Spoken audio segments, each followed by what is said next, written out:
Hello, everyone. Welcome to another new episode of ESL Talk. Moving along really nicely in season 6. We've had some great episodes so far, and we're going to continue again today where we're talking about teaching and learning and staying motivated whilst teaching and learning different languages. So our guest today is Nina. She is a polyglot teacher and language learner, obviously.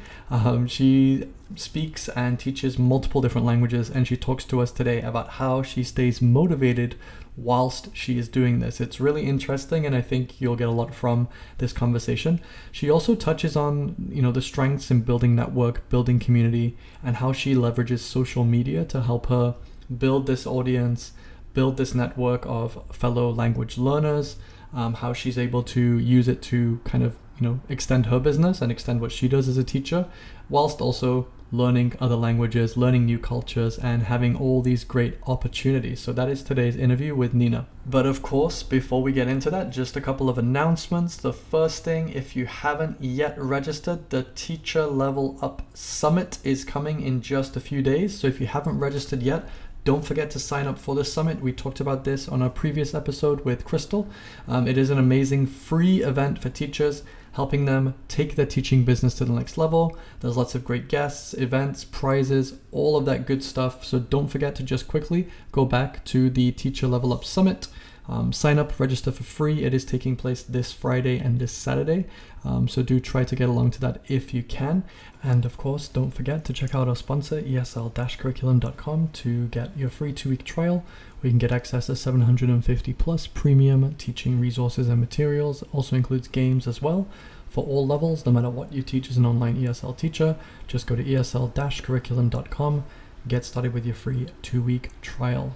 And then just finally, if you haven't applied to be a guest yet on the podcast, you can do so by just simply going to our website, esl-talk.com. Click the button at the top that says Be a Guest, fill in a few details, and we can interview you on a future upcoming episode. We've got a lot of great guests already scheduled for the rest of episode 6. But let's get into today's interview with Nina, where she's going to share all about how she stays motivated as a polyglot, as a multi-language speaker, and also as a language teacher as well. Here we go.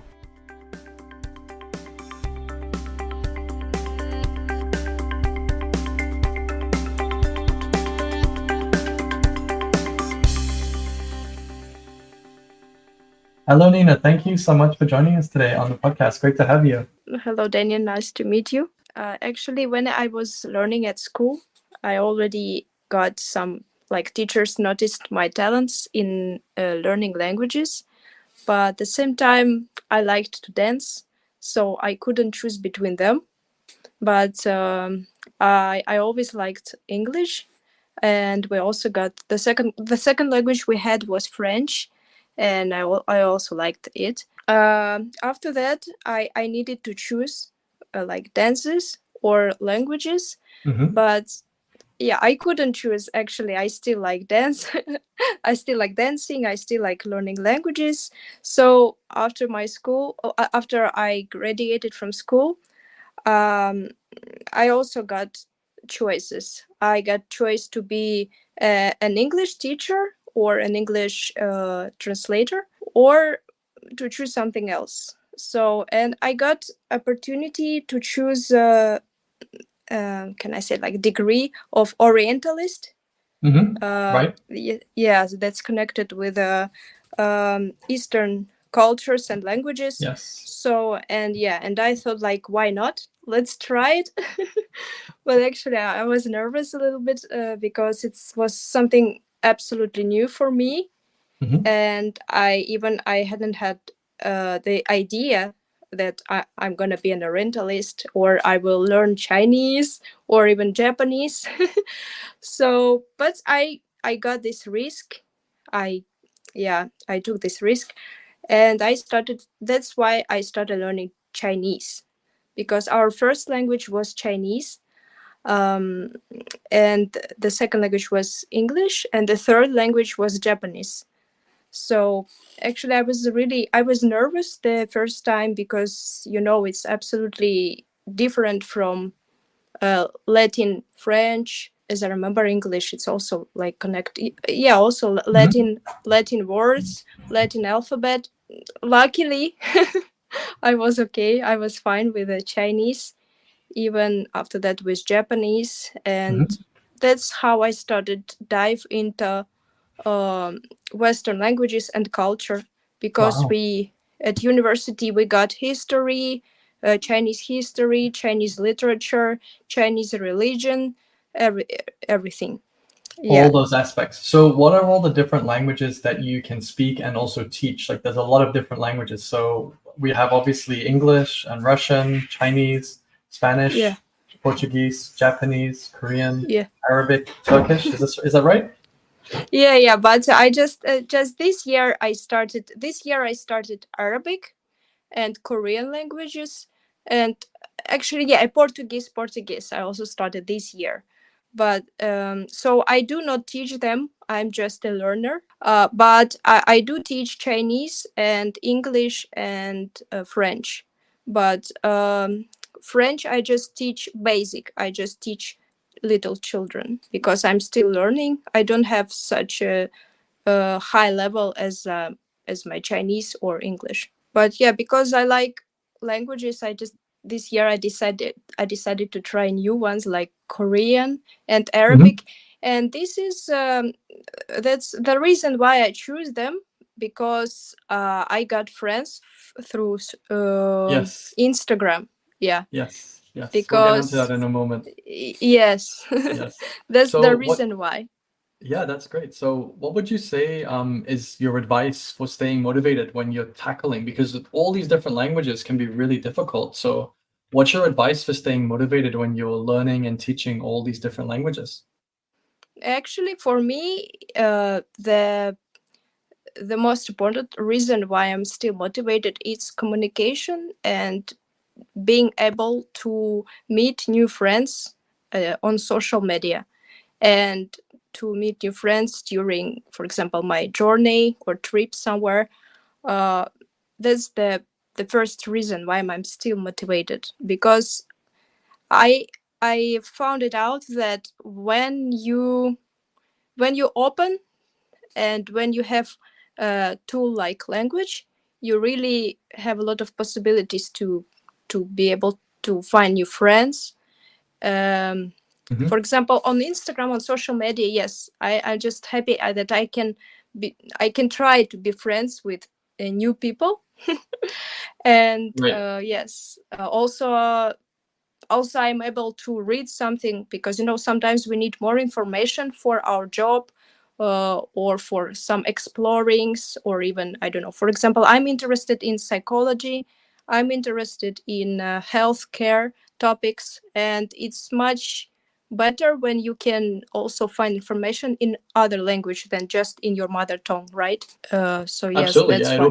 it opens up a lot of different potential and lots of, a wider range of resources and things you can do. So it's really nice though that you've managed to meet friends from all these different countries. And how does this network of friends, how does this influence your language learning and teaching? Like how have they influenced you, or in what ways have they motivated you? First of all, my English is getting better and better, because the main language we speak, of course, it's English, and there are sometimes, like, especially when you're becoming or getting close friends with someone, you start to telling them about your life, how everything is going.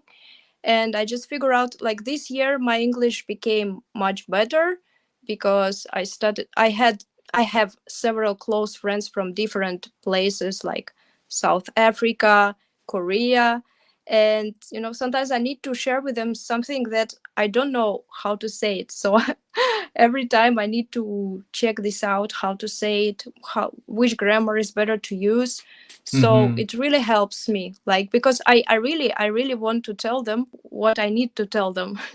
So that's why Yeah. I'm You need to motivated be to tell. precise. You need to be precise, right? And say Yeah, accurately what you want to say. I understand that. That makes sense. And it's great that you can do that through other languages as well. yeah, I wanted to say also that Mhm. about other languages, like not just English, it's interesting, the interesting fact that, like, for example, I got some friends from Brazil, and every time they hear that I like Portuguese, because they speak Mhm. Portuguese. Mhm. uh, every time they're like, "Oh, we're going to teach you Brazil. We're going to teach you Portuguese. Let's speak Portuguese." So I even sometimes I even don't ask people, just try to teach me. So that's really amazing because yeah, they really help me. And every time, like some guys from like Turkey, they also like, if you need something, if you want to learn something, just write to us, or they just write me some phrases like in Turkish, or I don't know, in Portuguese, in Spanish, and I need to translate, and I remember them. So it's amazing. Yeah, very much so. It's a really nice way to learn, because I think learning a new language is like learning a culture, right? You're not just learning the language, you're also learning the culture as well. So could you share a story about a memorable cultural experience you've had thanks to learning and teaching these different languages? I just remember that I could try weird food in Hmm. China, but it's not Yeah. connected with So I'm thinking about languages. maybe a phrase or an expression or an idiom where you're like, oh, it means that, or something that you heard where you're like, oh, I had no idea that's what it means. Have you had this kind of experience? Yeah, always with English or Chinese. But I can't find exact example. All Yeah, right, yeah. so let's dive into some of the specific languages you've mentioned. So how do you approach teaching and learning Chinese, for example? Because it's very different to most other languages. So how do you approach teaching Chinese and learning Chinese as well? No, after like learning Chinese, as I mentioned before, it was the first language at my university. So that's why I got a high level of Chinese language. Like I speak fluently. But after I graduated from university, I should I should find a job. But because we are Orientalists, it's like you can choose whatever you want, and we needed to choose what we like. And I was like, Hmm. oh my god, I don't know what to do. But at the same time I was learning at the university, at the same time I was teaching dances. So, and I thought like, whoa, I could teach dances. Why can't I try to be a teacher of language? So that's why I started being a Chinese teacher. uh yeah, that's why. Wow, so that's a really nice idea. You're like, well, I can teach dance and I'm good at dance and I can teach it well. So I Yeah, have and this gift for language. So why not teach language as well, right? Was that the yeah, mentality? Yeah. also yeah, it was like this also. I every time, like very often, I got this idea that dance, it's also the language, like it's the body language, right? Absolutely. So It's expression of your message, what you want to say. You can express things non-verbally. Absolutely. I agree. Yeah. Yeah. yeah, that's why. So I thought like I'm good at dancing, so I can be good at languages, and Hmm. teaching them, it's the same thing. For sure. Okay. So what about Spanish and Portuguese? These are both like Romance languages. So what advice could you offer for people who want to teach or they want to improve their Spanish or Portuguese? How would they keep motivated to learn these languages? Oh, that's interesting and hard question as well. What can I advise? Like how to be motivated?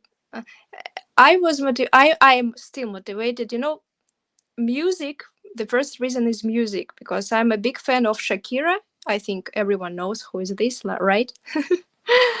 Shakira and other singers who sing in Spanish language, and also Portuguese. It's also the weird reason why do I like this language is Mm-hmm. just because of the series. It's called El Clone, or O Clone, like clone. Mm-hmm. Okay. What's that It's about it? I'm not familiar with this. Yeah, it's a really old Brazilian series. And when I was a young girl, I liked to watch this. And after I grow up, I rewatched this series again. And I watched this in Russian, but I could listen the sounds, that I could listen their speech in Portuguese. Actually, they speak carioca. It's carioca accent of Portuguese in Brazil. And I was in love in those sounds that they pronounce. So that's why I started learning Portuguese. So it's a weird, Wonderful. actually weird reason, but yes, Not at it's all, not at motivating. all. TV is usually the initial like exposure that a lot of people have to a new language or a culture, and it can definitely help them and motivate Oh, them to learn actually, language. It's very common. yeah, I've heard that. I know that, for instance, in Russia, there are many teenagers. They like to watch Korean doramas. Yeah, so and I could hear that they started learning Korean language because of this. Yes, actually. Yeah, absolutely. Exactly. Well, let's go on to that on a similar theme. You talked about Japanese as a language. That's very distinct from other languages you've mentioned. So, what tips would you have for those people who want to learn Japanese or they want to maybe teach Japanese? What advice would you give them, Nina? To learn Japanese, the first is to be ready that they have several systems of alphabet. Like they have like several systems of writing. I'm not. Yes, I wasn't right. Free systems of writing, and also for me Japanese is really hard.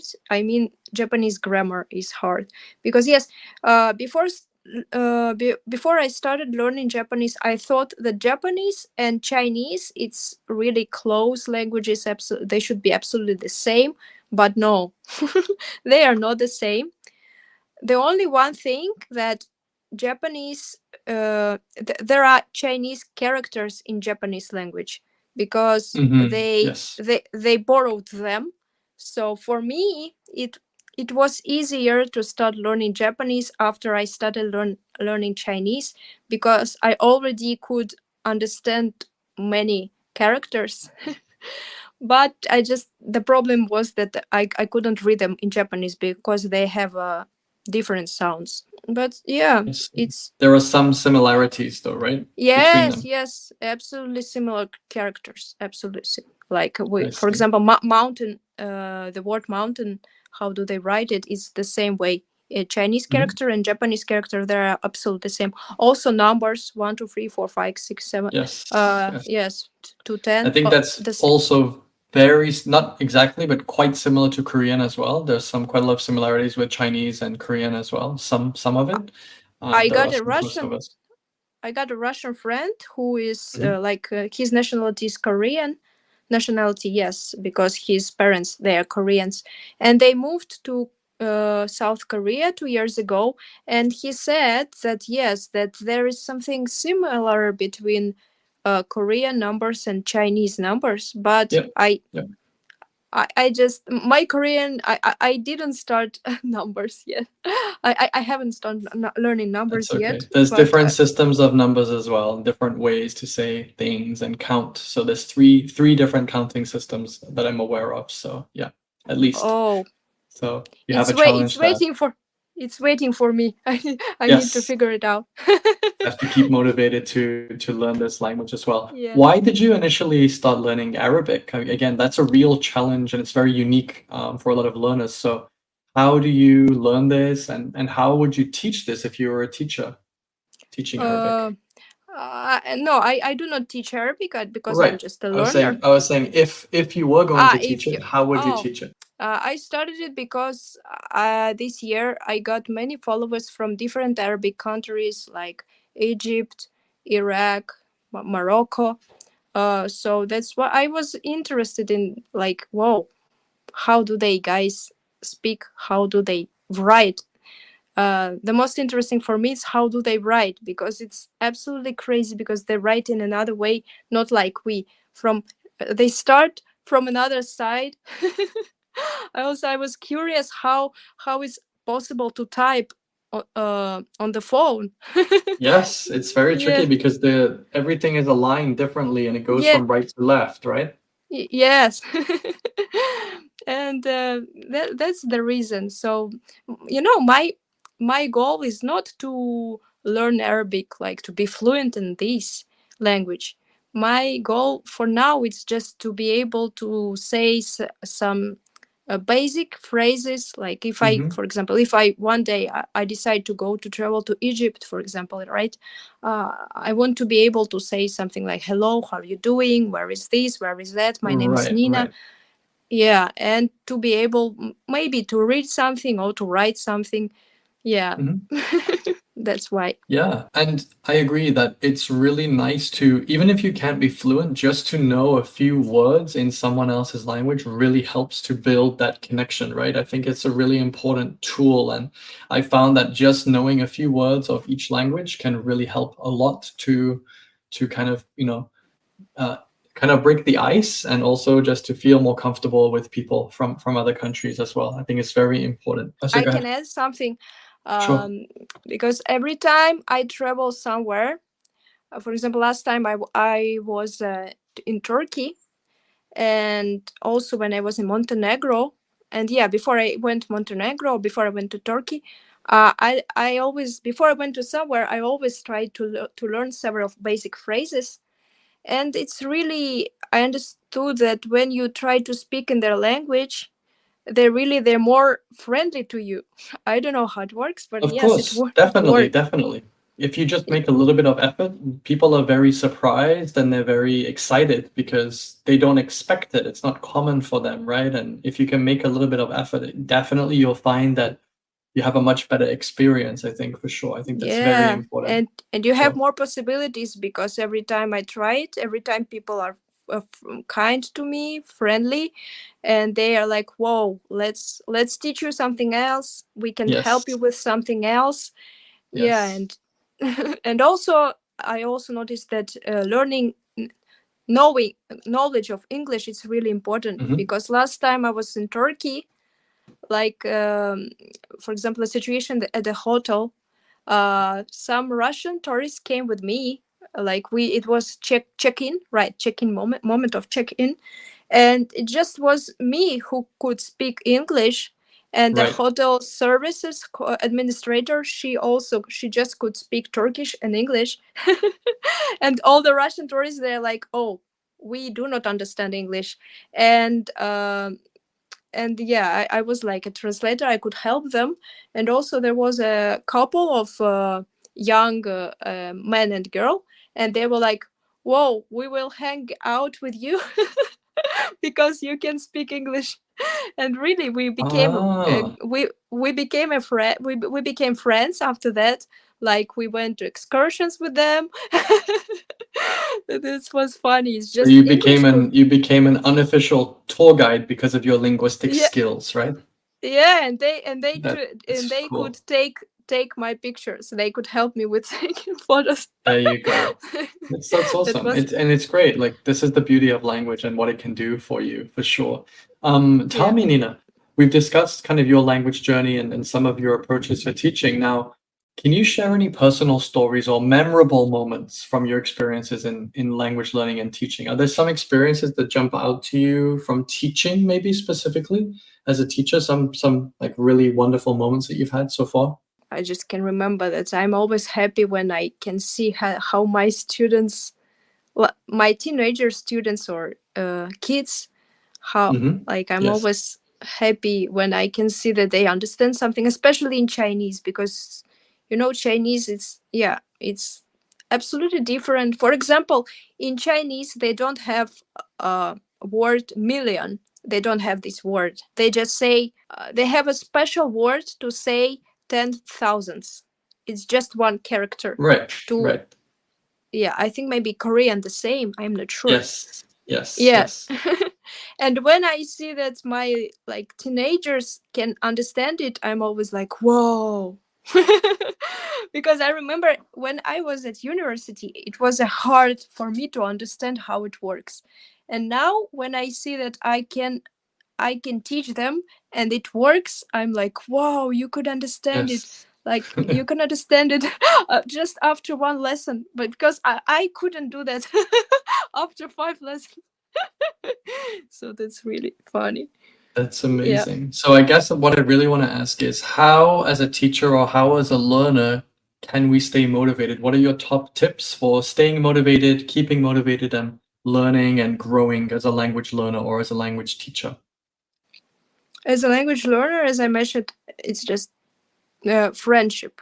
Like, and yeah, I think for those people who are closed, who are not open to other people, who are like shy or something, it really it doesn't allow them to stay motivated. Because if you want to be connected with people, if you are open to share and to exchange, it really, that's what let me stay motivated. Because I'm like, oh, today I'm gonna talk with this friend, tomorrow I'm gonna talk with that friend.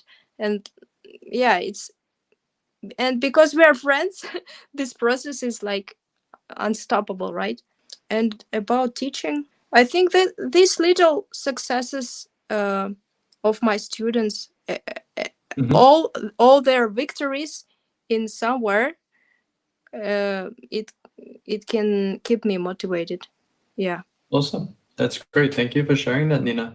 How can our listeners connect with you? How can they find out more about you, or how could they reach out if they want to practice or learn or teach language? Yeah, you can find me on Instagram. My page is Kariganova. Perfect. Yeah, I'll add that to the description underneath so you guys can find that and you can connect with Nina if you want to find out more about what she does. Maybe get involved. I know you do a lot of lives and a lot of great classes and events where you talk about lots of different subjects in many languages. So that would be great. So feel free to join Nina for that. Thank you so much for joining us today, Nina. I really enjoyed the chat. Thank you, thank you for an invitation. It was nice to participate here. Thank you so much, Nina, for taking the time to talk to us today on the podcast. It was a really interesting and insightful interview, and it's always great to speak to guests that have connected via social media through places like Instagram. So if you're not following us on Instagram, please do so. You can just go to at ESL Talk Podcast and you can follow us there on Instagram. It's always great to connect and network and find amazing teachers and learners like Nina. So feel free to follow us on Instagram, and you can also follow her on Instagram as well. Her information is just in the description below. That is it for this week, so we'll see you next week for another new episode. Thanks as always for listening, and don't forget you can access all our previous episodes for free just by simply going to esl-talk.com, and you can listen to all our previous episodes whenever you like for free at esl-talk.com. See you next week. Bye bye.